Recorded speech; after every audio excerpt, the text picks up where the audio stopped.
La présidente Sahle-Work Zewde a reçu la nouvelle représentante du Bureau national d'ONU Femmes en Éthiopie.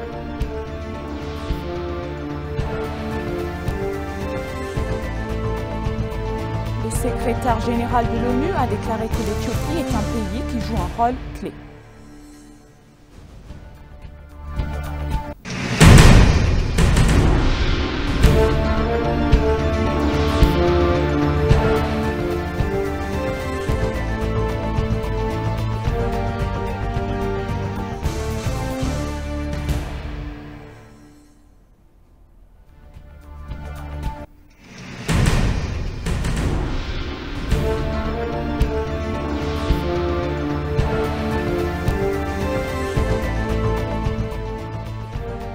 Bienvenue chers téléspectateurs, c'est moi Eda Gadamo avec le journal du vendredi 22 septembre 2023. La présidente Sahle-Work Zewde a reçu la nouvelle représentante du Bureau national d'ONU Femmes en Éthiopie, Cécile Makurambuga, selon le bureau de la présidente. La présidente a déclaré à cette occasion qu'il y avait encore beaucoup à faire et a exprimé l'espoir qu'ONU Femmes redoublera d'efforts pour aller de l'avant. Elle a également remercié l'agence pour ce qu'elle a fait pour autonomiser les femmes éthiopiennes, lutter contre toute forme de violence et soutenir les initiatives. La présidente a apprécié l'ONU Femmes pour les efforts déployés pour autonomiser les femmes éthiopiennes. La présidente Sahle-Work Zewde a rappelé sa relation étroite avec ONU Femmes lorsqu'elle était à l'ONU.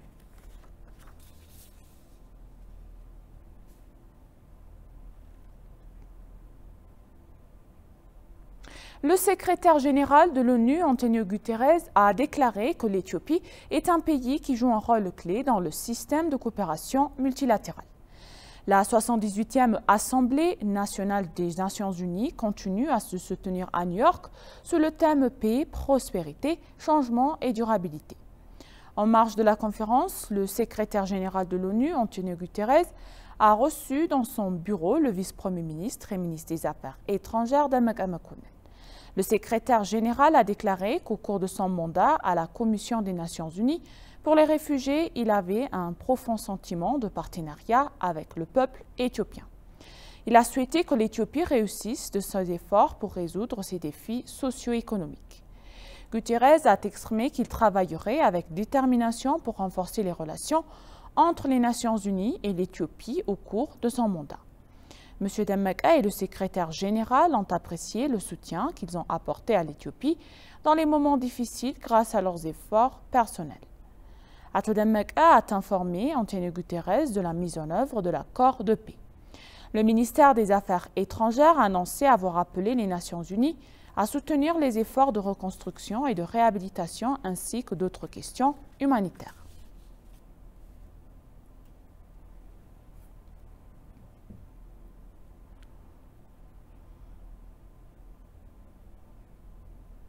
Le gouvernement britannique exprime sa volonté de renforcer ses relations diplomatiques avec l'Éthiopie. Le ministre britannique du Développement et de l'Afrique, Andrew Mitchell, a déclaré que son gouvernement souhaitait élever des relations diplomatiques avec l'Éthiopie jusqu'à un niveau de partenariat stratégique. Le vice-premier ministre et ministre des Affaires étrangères, Demek Emekonnen, s'est entretenu à New York avec le ministre britannique du Développement et de l'Afrique, Andrew Mitchell.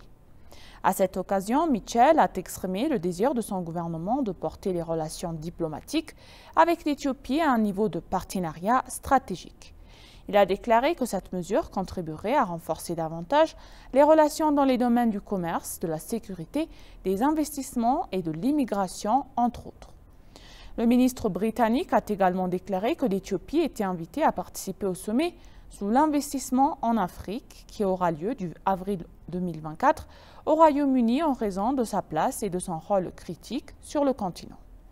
Après avoir accueilli formidablement l'invitation et fait un geste politique positif en faveur de coopération stratégique, Demek a déclaré que l'Éthiopie considérait le Royaume-Uni comme un partenaire important en matière de développement et d'aide humanitaire.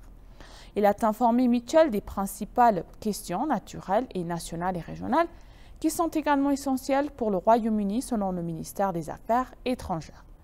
Le vice-premier ministre et ministre des Affaires étrangères Damak Amakonnen est à New York pour assister à la 78e Assemblée générale des Nations unies.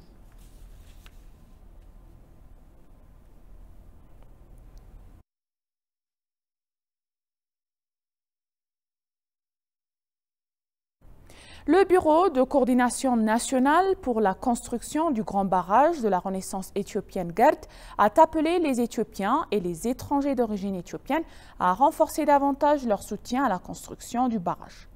Le bureau a lancé une campagne nationale de collecte de fonds d'un mois pour la construction du barrage.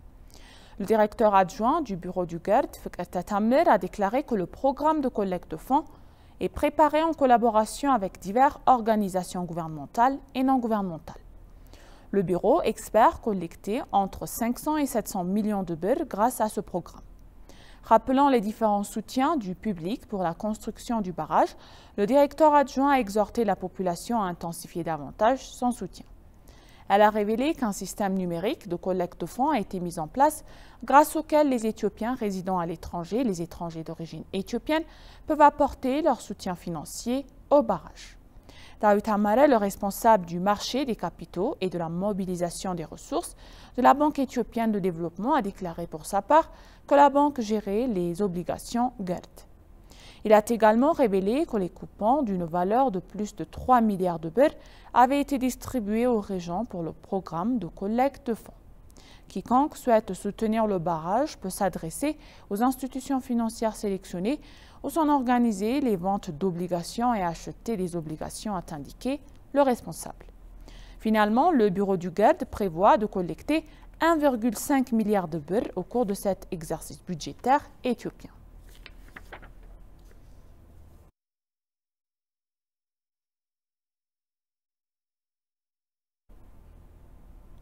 Microsoft choisit l'Éthiopie comme l'un des nouveaux programmes de développement numérique en Afrique. Le ministre de l'Innovation et de la Technologie, Bellet Amolla, a eu une discussion productive avec les hauts dirigeants de Microsoft sur la collaboration technologique et la philanthropie qui se croisent pour la bénéfice mutuel entre l'Éthiopie et Microsoft. Le ministre qui participe à la 78e Assemblée à New York a informé les hauts dirigeants de Microsoft de l'état actuel de l'Éthiopie en termes de progrès technologiques, de transformation numérique et de domaine de croissance. Il a également souligné le potentiel de l'Éthiopie en tant que destination d'externalisation des processus métiers, compte tenu de sa main en œuvre nombreuse, jeune, abordable et formable, ainsi que l'emplacement stratégique du pays et les avantages de son fuseau horaire. Le ministre a discuté des initiatives et des mesures prises par l'Éthiopie pour créer un environnement propice comme le développement des infrastructures, les programmes de formation et les cadres politiques, explorer les opportunités permettant à Microsoft de considérer l'Éthiopie comme une plateforme potentielle pour ses opérations. Bellet a également expliqué la vision de l'Éthiopie en matière d'intelligence artificielle et son potentiel pour stimuler la croissance, l'innovation et l'efficacité dans divers secteurs. Il a également expliqué le désir de l'Éthiopie d'étendre son infrastructure numérique, explorer des partenariats potentiels dans lesquels Microsoft pourrait jouer un rôle, par exemple dans la fourniture de services cloud, de centres de données ou d'autres technologies. Il a en outre souligné l'écosystème émergent des startups éthiopiennes et le potentiel d'innovation et a discuté des moyens par lesquels Microsoft pourrait soutenir les startups éthiopiennes, qui ce soit par le biais d'un financement, d'un mentorat ou fournissent des outils et des ressources. Au cours de la réunion, les parties prenantes ont réitéré l'importance du partenariat et Bellet a exprimé sa gratitude pour l'intérêt de Microsoft, convenu d'un commun accord de prendre des mesures concrètes en affectant une équipe de travail de deux côtés qui travaillera sur un plan d'action pour aller de l'avant. Le ministre a enfin remercié Microsoft d'inclure l'Éthiopie parmi les 3 premiers pays africains pour son nouveau programme de développement numérique et a apprécié l'équipe qui fait qu'elle prévoit de se rendre à Addis Abeba la dernière semaine d'octobre pour poursuivre le partenariat.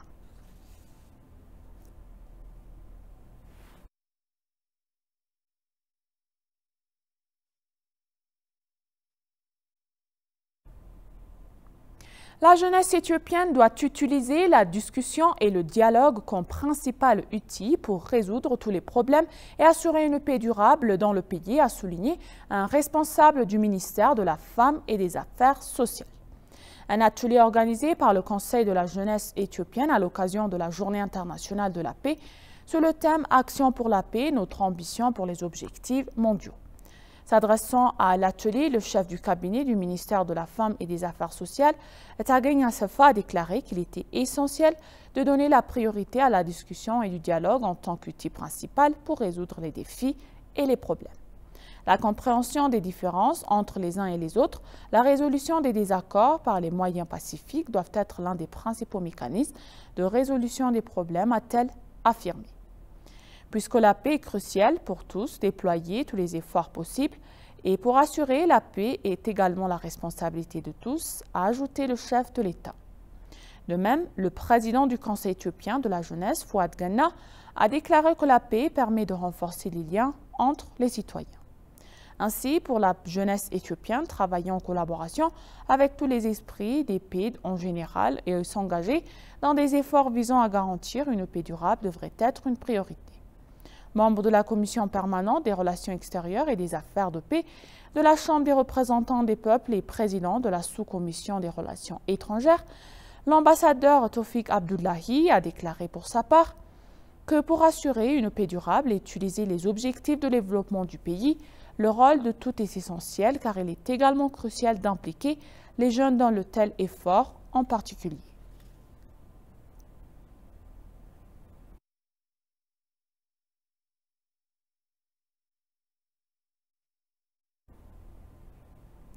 Et pour conclure le journal, la première conférence régionale annuelle de la dynamique de sécurité de la mer Rouge est en cours à Addis Abeba. La consultation régionale, ouverte à l'hôtel de Sheraton de la capitale, vise à promouvoir le dialogue et la coopération entre les pays de la région à une époque d'entrechèvement géopolitique mondiaux. Alors que l'importance mondiale de la mer Rouge repose en grande partie sur son rôle de voie navigable clé pour le commerce, la conférence souligne la nécessité d'une coopération entre les pays de la région pour des bénéfices mutuels. En outre, la réunion consultative souligne l'importance d'assurer la sécurité car la région de la mer Rouge est vulnérable face au trafic humain illégal, à la contrebande d'armées et à d'autres problèmes connexes. L'événement est organisé par l'Institut des Affaires étrangères en collaboration avec la Defense World College, des instituts de recherche, des analystes politiques, des universitaires, des ambassadeurs de divers pays, entre autres, participent à l'événement. Un pourcentage important du commerce mondial transite chaque année par la mer Rouge, traversant 2 des 10 voies navigables les plus stratégiques, a-t-on déclaré.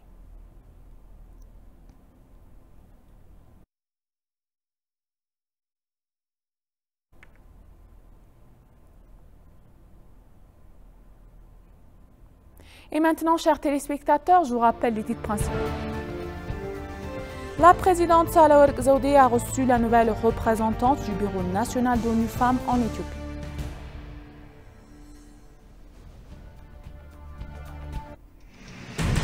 Le secrétaire général de l'ONU a déclaré que l'Éthiopie est un pays qui joue un rôle clé. Merci chers téléspectateurs, ainsi s'achève le journal. C'était moi Ida Berrema et je vous souhaite une bonne journée.